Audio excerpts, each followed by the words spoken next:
Hello everyone, welcome back to my channel. Hope you're having a great day today. Well, today I'm going to be continuing to discussing. This is going to be part 3 of the pretenders, the fakers, and the EV makers. In my last video, I talked about GM, kind of touched on Stellantis and Ford as far as what I believe their strategy is, and also why they signed on a deal with Tesla to switch over to the North American charging standard. And why I believe that deal was actually in an effort to slow down the EV adoption by putting a bunch of confusion into the market space. And activating what's known as the Osborne effect, which make people delay purchases of products because a new improved product is coming online. And Toyota is actually doing the same thing. And I'm going to discuss them in another video. But today we're going to be talking about Rivian and why I believe that they switched over to North American charging standard and why I believe this is the fakest deal of them all. And I'm going to just show you what I mean by this, and let's get into this.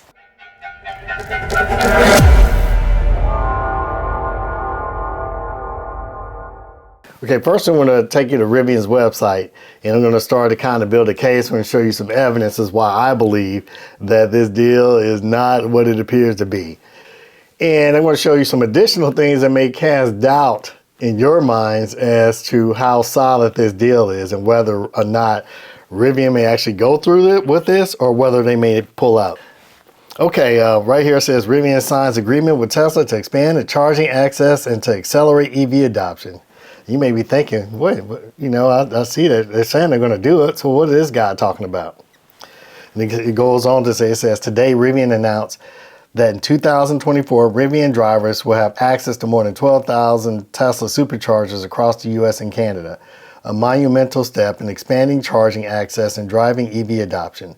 As part of the agreement, Rivian will also adopt the North American charging standard, NACS, on future vehicles. And you may be thinking, case closed, this guy's crazy. He doesn't know what he's talking about. Everyone else is saying that they're switching over. This guy's off his gourd. Well, if you look at my history, as I said before, everything else I've said so far has been come to pass.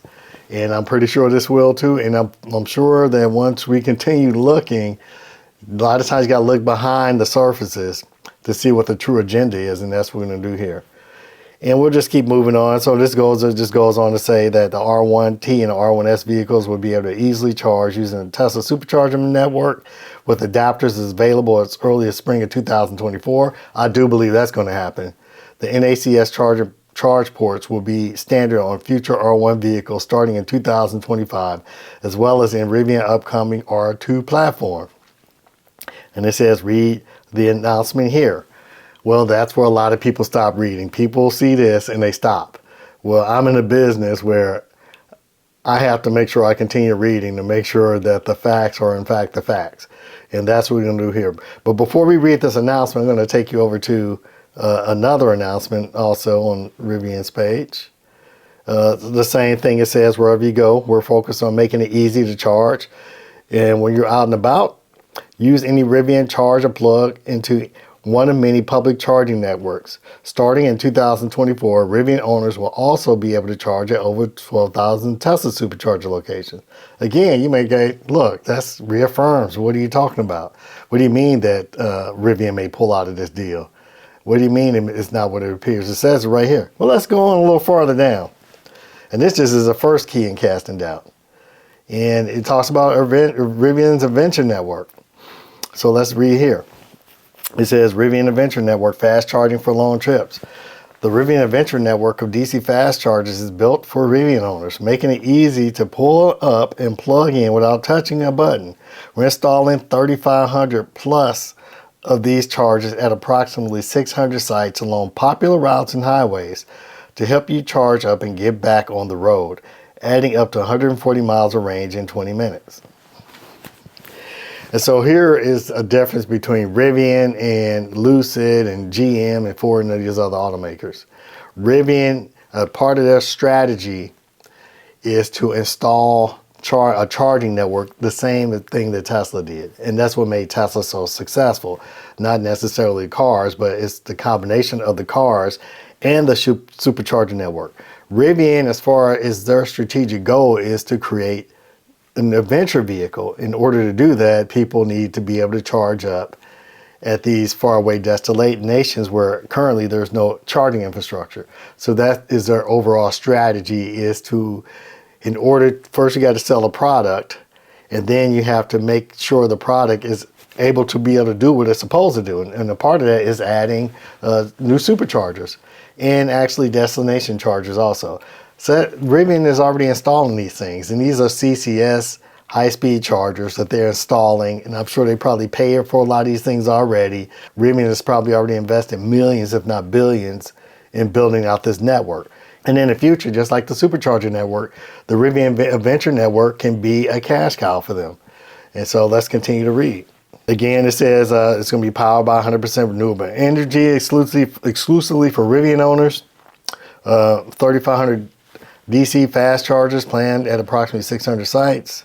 The same thing, 600 miles of range.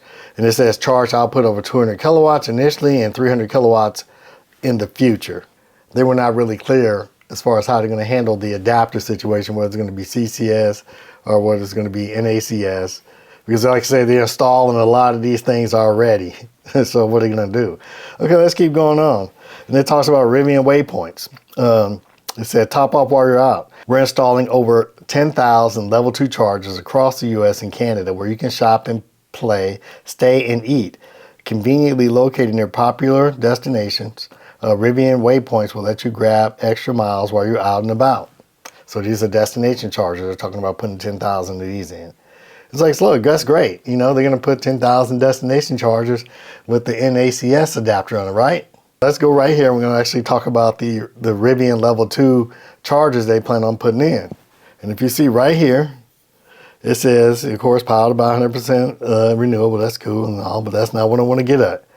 And right here, it says open to the public for EVs using a J1772 plug. You say, what's the J1772?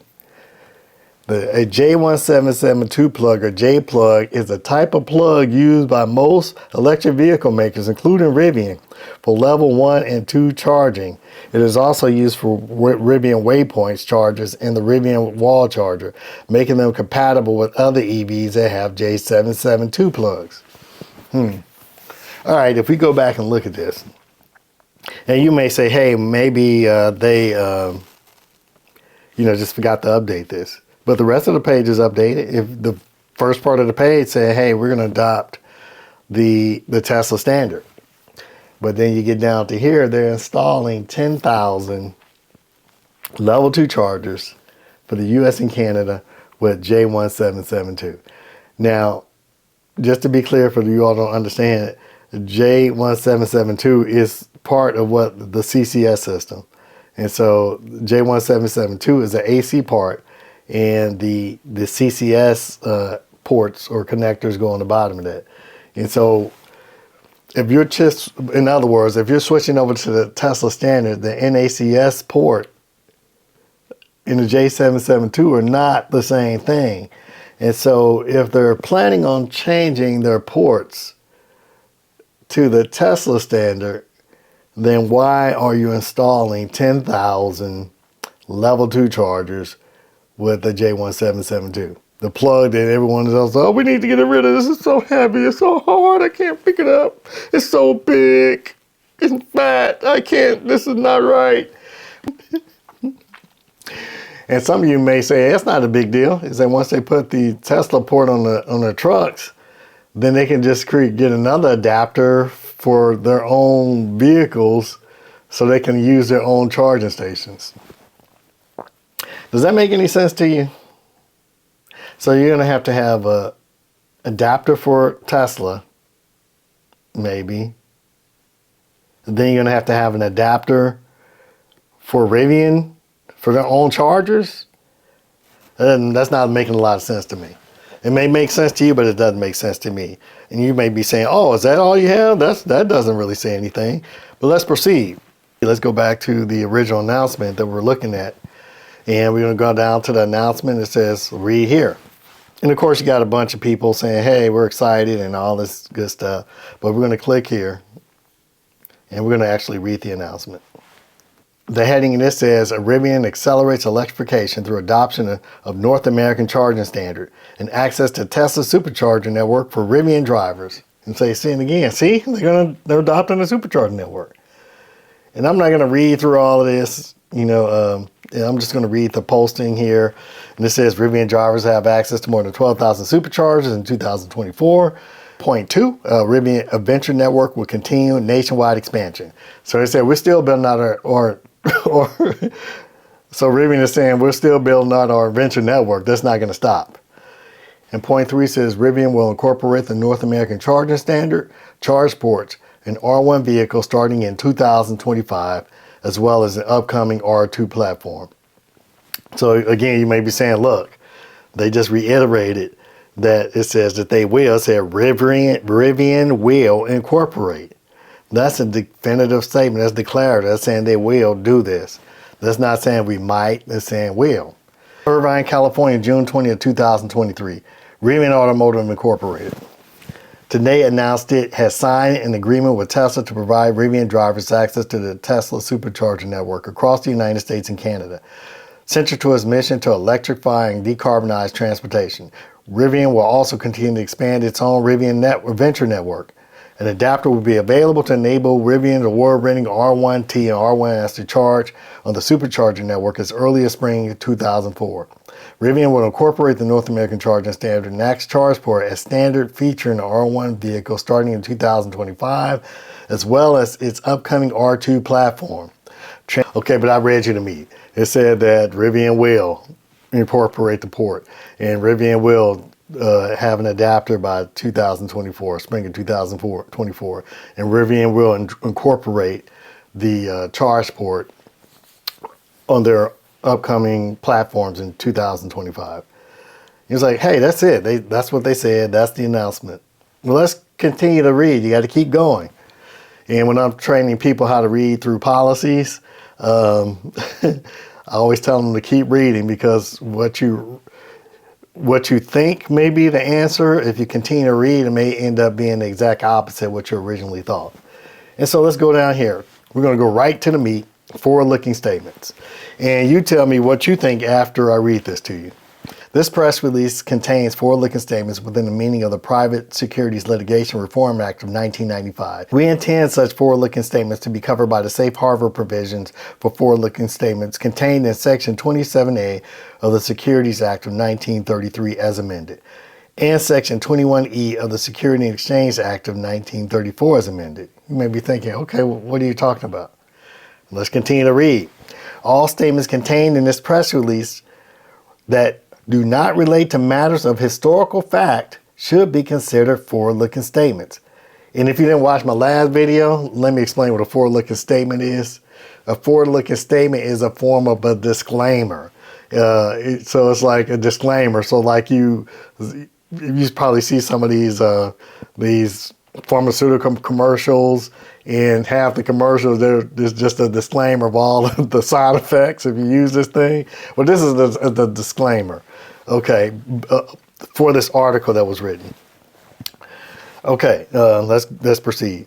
All statements contained in this press release that do not relate to matters of historical fact should be considered forward-looking statements, including without limitation statements regarding to the anticipated timing and availability of the supercharger network and the incorporation of the NACS charge port on our vehicles. Let me read that again. Again, like I said, a forward-looking statement is a disclaimer.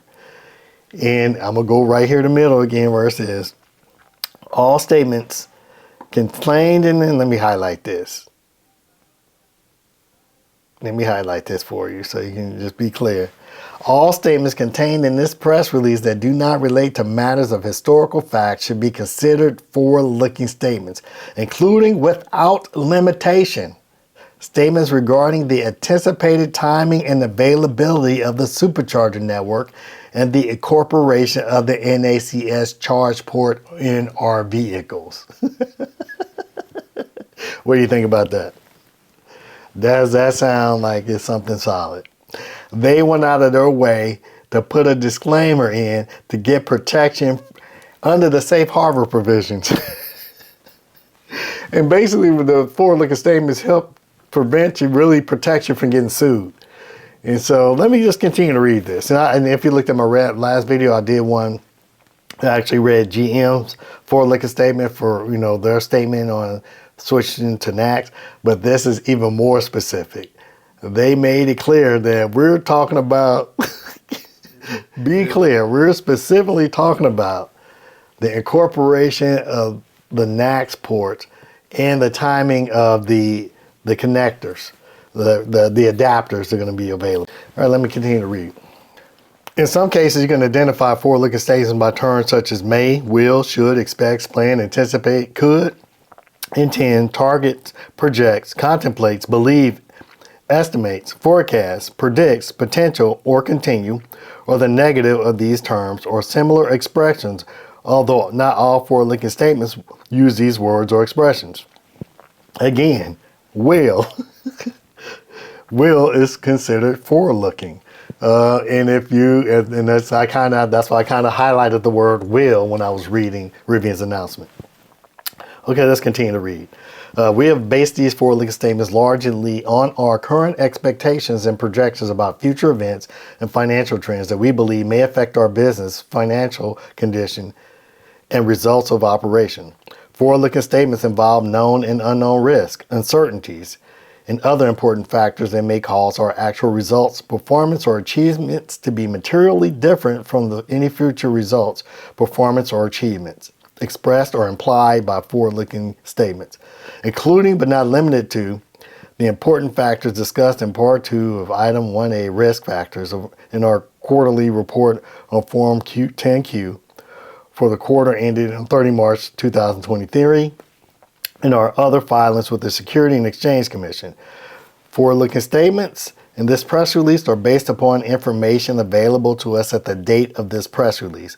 And while we believe such information forms a reasonable basis for such statements, such information may be limited or incomplete, and our statements should not be read to indicate that we have conducted an exhaustive inquiry into or review of all potentially available relevant information.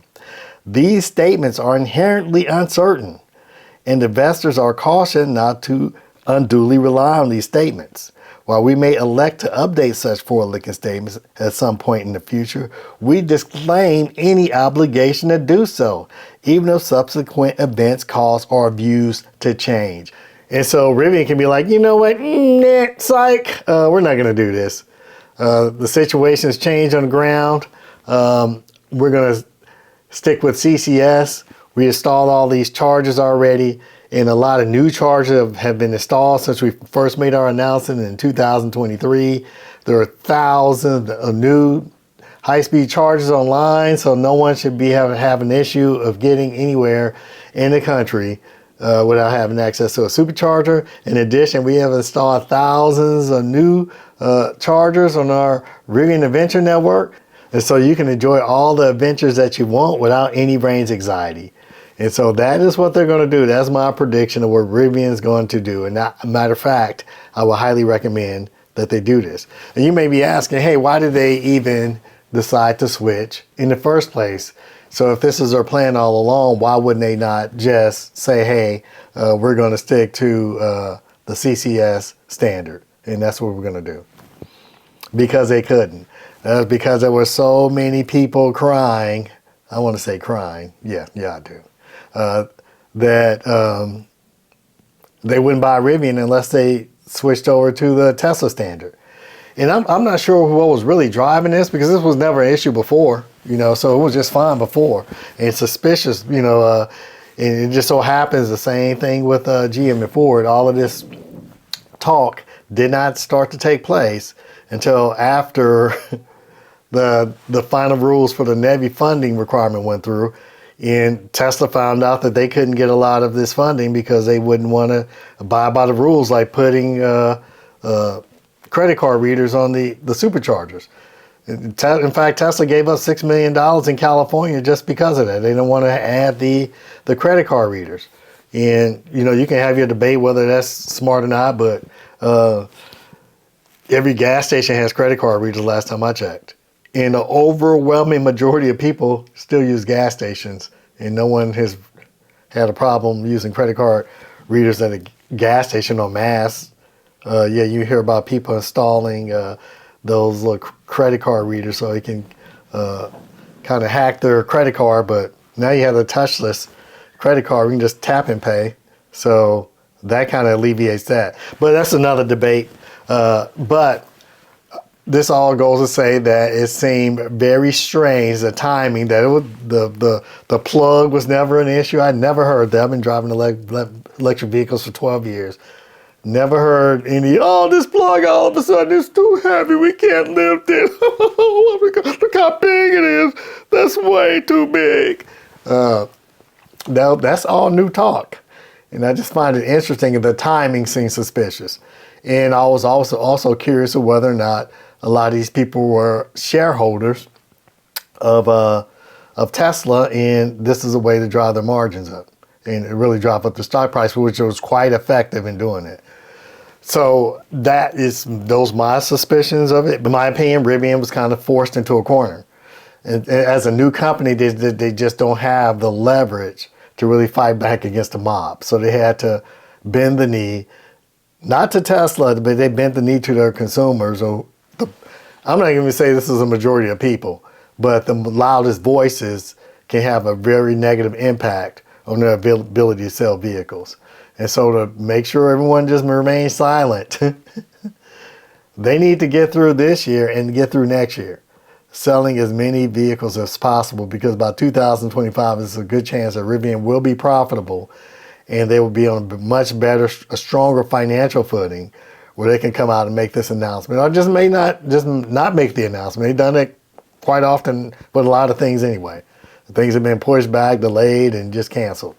And so expect that to happen. And so if you're really looking forward to this, you're going to be disappointed. But the good news is that I believe there are going to be so many new high-speed chargers out there from the NEVI funding program that it won't. This charging infrastructure thing is a temporary issue that is definitely going to be resolved over time. And by 2025, 2026, it's going to be even less of an issue at all at that point. And by that point, Tesla was going to open up the supercharger network anyway, because they're going to have to. They're going to have to open that network. They're going to have to open it up anyway, because that is to their strategic advantage if they open it up to everyone. But I'll talk about that in another video. But yeah, that's my prediction. And let me know what you think in the comment section.